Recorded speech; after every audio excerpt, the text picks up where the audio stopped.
Bonjour à toutes et à tous. Dans la suite de la présentation des chemins de guérison que j'ai fait auparavant, certains m'ont demandé comment on peut s'inscrire dans cette dynamique et par où commencer. En fait, ce que nous proposons, c'est tout d'abord de prendre référence dans l'expérience de chacun, puisque vous avez bien saisi, je pense que cela nous renvoie à notre expérience personnelle et que un chemin spirituel est enraciné dans une expérience personnelle et intérieure. Et dans son expérience personnelle, chacun de nous avons vécu une expérience dite du numineux. Numineuse, ça veut dire une expérience lumière qui, sans cause extérieure, sans raison particulière, sans concours de circonstances particulières, nous a fait vivre un instant, peut-être c'était quelques secondes, peut-être beaucoup plus, quelques minutes, un instant de sentiment d'infini, de sentiment de dilatation intérieure, d'ouverture sur une dimension de liberté. Peut-être était-ce le fait de se sentir non prisonnier de ce monde, de sentir que la réalité était beaucoup plus vaste que ce qu'on peut percevoir de la réalité. Peut-être était-ce un moment de joie ou un moment de paix intérieure qui était complètement offert à ce moment-là. Et c'est important de faire mémoire de ces moments dits du lumineux. C'est des moments de percée de l'être, ou des moments où la lumière nous a pénétrés, on s'est laissé atteindre par cette lumière intérieure. Ces moments sont fondateurs.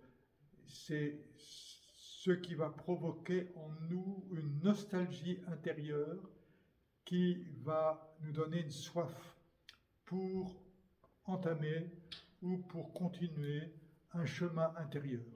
Car le chemin est fondé sur la dimension du désir. Pour cheminer, encore faut-il avoir le désir de se mettre en mouvement. Et ce désir est suscité par une expérience intérieure. Si nous sommes dans un intérêt pour la vie spirituelle, c'est que nous portons en nous un désir, nous portons en nous une soif, et c'est cette soif qui va être le moteur par lequel nous allons cheminer vers la dimension pleine et entière de nous-mêmes, vers le plein accomplissement auquel nous sommes tous appelés.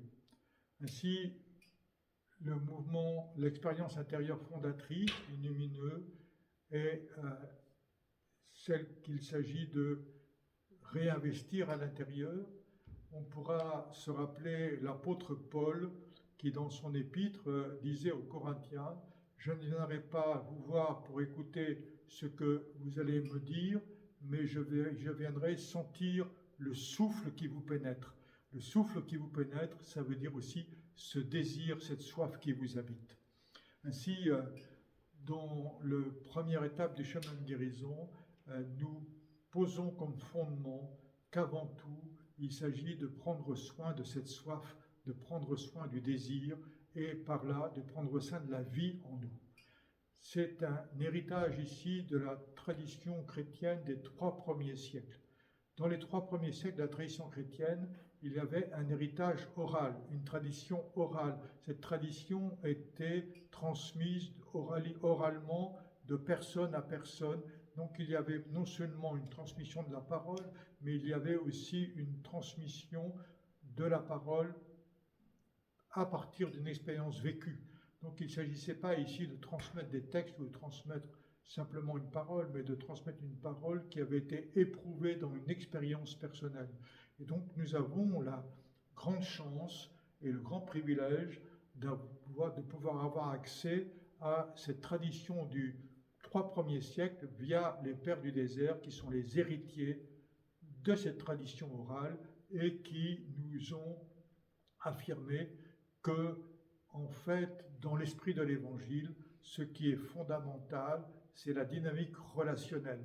C'est par la relation avec l'autre que nous nous enrichissons, c'est par la relation avec l'autre aussi que se révèle, qu'est mis en évidence ce que nous ne voulions pas voir de nous-mêmes, ainsi l'autre et en tant qu'autre, la possibilité de cheminer pleinement vers nous-mêmes.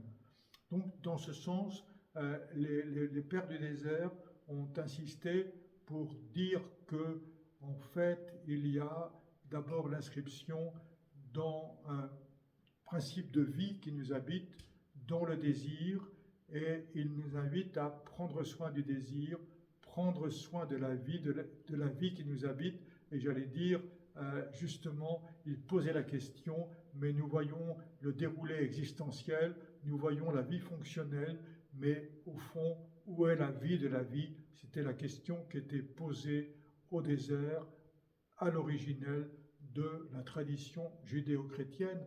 Et par là, il proposait un cheminement en se fondant sur justement cette dimension du désir, cette dimension de la vie et finalement de ce qui va bien en nous.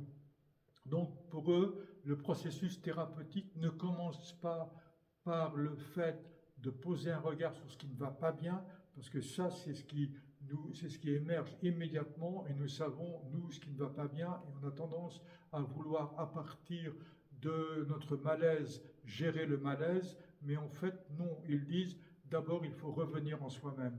La première étape pour la vie spirituelle, c'est de revenir en soi-même. Revenir en soi-même, ça signifie se mettre en retrait. Et nous voyons dans la Bible Dieu qui se met en retrait pour que les choses soient, qui se mettent en mouvement. Et nous avons aussi à nous mettre en retrait. Qu'est-ce à dire se mettre en retrait? C'est dire se mettre en observateur de ce que nous vivons. Poser un regard sur, se mettre en observateur de ce que nous vivons et prendre soin de ce qui va bien en nous. Ce qui va bien en nous, c'est la vie. Ce qui va bien en nous, c'est le désir. Et donc prendre soin de ce qui va bien en nous. Et par là, il voulait nous renvoyer aussi à la dimension originelle de nous-mêmes. J'ai dit déjà que pour la Bible, la première chose qui soit dite sur l'être humain, c'est qu'il est créé à l'image de Dieu. Donc ce qui est originel en nous, c'est ce qui vient de Dieu, à savoir la joie, à savoir la paix, à savoir la liberté, à savoir la générosité, à savoir la miséricorde, qui sont un ensemble de qualités dont la synthèse est l'amour. Ce qui est originel dans l'être humain, c'est l'amour.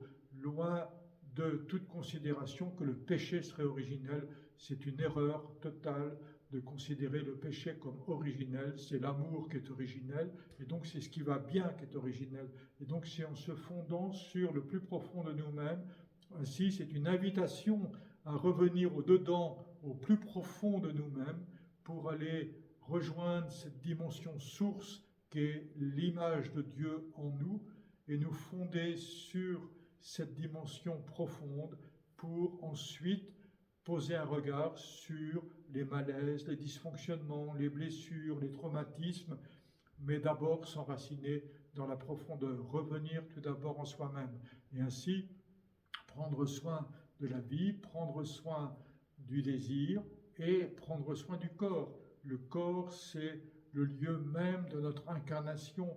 Le corps est le lieu d'incarnation de toutes ces potentialités divines, et nous avons à être dans l'accomplissement de ce chemin d'incarnation, c'est-à-dire incarner toutes les qualités divines en nous. L'incarnation ne veut pas dire que nous soyons dans un corps biologique.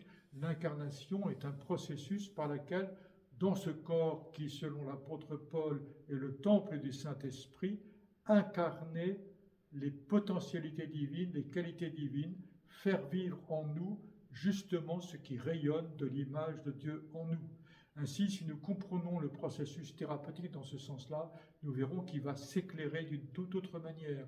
Donc prendre soin du corps comme temple du Saint-Esprit, prendre soin du manger, du boire, de la manière de manger, de la manière de boire, de la manière de se comporter, car le corps exprime physiquement ce qui est métaphysique. Il exprime palpablement ce qui est impalpable. Il exprime ici dans le visible, le palpable et l'audible, ce qui est invisible, impalpable et audible. Ainsi, le corps exprime ce que je suis au-dedans et exprime ce qui se joue au-dedans de moi. Ainsi, le corps me dit physiquement ce qui se vit d'une manière plus discrète, secrète au-dedans de moi. Ainsi, le corps est un langage et le corps peut être le moyen d'une lecture. Donc prendre soin du corps, mais c'est aussi ensuite prendre soin du souffle. Prendre soin du souffle, c'est prendre soin justement de ce souffle qui est donné. Le souffle, ne cesse que la prise de conscience du souffle, devrait nous conduire vers une gratitude. Ce n'est pas nous qui sommes à l'origine de notre inspire. L'inspire nous est donné, la vie nous est donnée, le souffle nous est donné.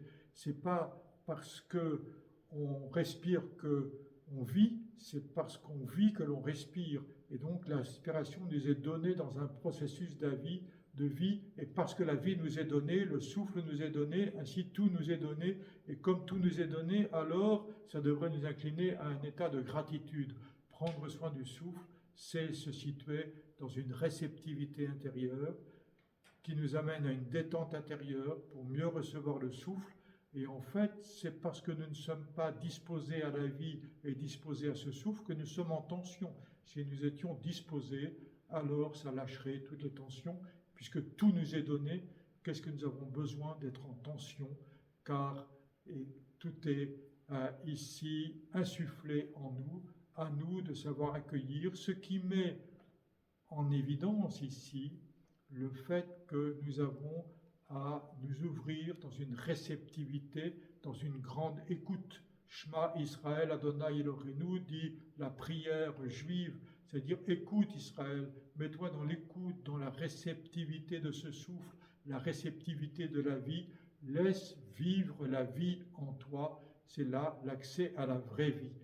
Donc prendre soin du corps, prendre soin du souffle, prendre soin aussi de toutes les images qui nous habitent et essayer de ne pas être sous occupation des images ou bien sous occupation des tergiversations mentales qui peuvent nous habiter. Comment nous libérer ici de l'invasion mentale, de la complexification mentale, et donc de continuer à être dans une hygiène intérieure. Et l'hygiène intérieure veut dire se désencombrer des encombrants inutiles, c'est-à-dire les ratiocinations, les élucubrations, les ruminations intérieures, tout ce qui vient rendre complexe et peut-être plutôt compliquer la vie.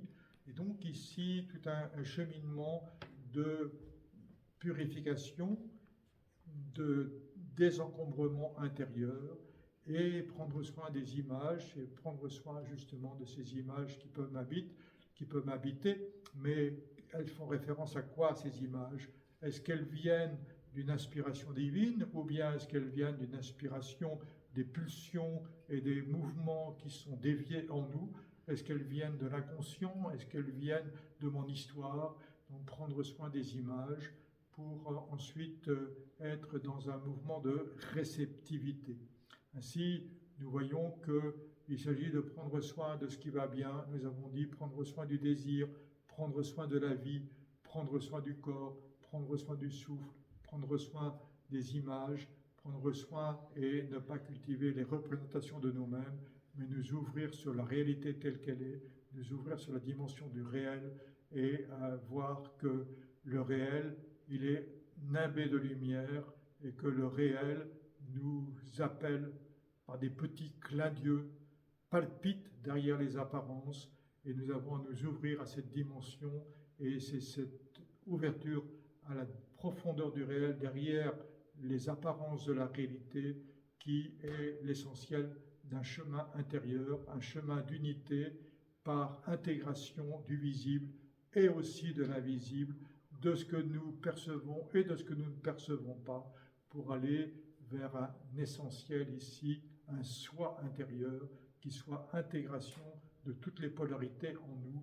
Voilà en quoi consiste le chemin, et il s'enracine dans le fait d'abord de prendre soin de ce qui va bien, ce qui invite à un chemin d'intériorité pour ensuite faire rayonner ce qui émerge de la source en nous, afin que par là nous devenions pleinement nous-mêmes, en accord avec notre conscience, en accord avec notre sensibilité.